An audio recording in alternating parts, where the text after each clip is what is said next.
Sa pool sa CCTV ang salpukan ng humaharurot na truck at isang kotse sa Camarines Norte. Sa lakas ng impact, tumagilid pa ang truck. Yan at iba pang disgrasya sa kalsada sa Frontline Report ni Rainiel Pawid.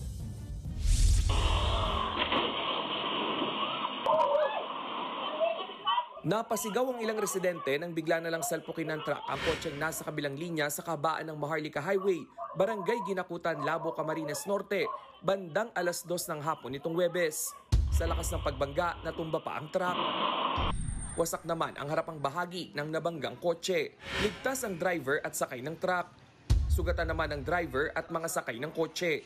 Nasa kustodiya na ng pulisya ang driver ng truck. Sa Zamboanga City, dead on the spot ang isang driver at kanyang pahinante matapos sumalpok sa puno ang kanilang dump truck pasado 3:00 ng hapon nitong Biyernes. Base sa investigasyon, nawala ng preno ang dump truck habang binabagtas ang National Highway sa bahagi ng Barangay Victoria. Kargado ng buhangin ang truck na pabalik na raw sana sa sentro. Ayon sa ilang saksi, bigla na lamang daw kumabig papunta sa kabilang linya ng highway ang truck, saka tuloy-tuloy na sumalpok sa puno bago tumagilid. 4 pang motorsiklo ang nadamay sa aksidente. Sa bayan ng Kinapondan, Eastern Samar, bumangga rin sa puno ang sasakyang ito kahapon ng umaga. Galing ng Tacloban City ang sasakyan na kargado naman ng parcel na dadalhin sana sa bayan ng Salcedo. Sugatan ng driver at kanyang kasama. Parang may duman na trigo.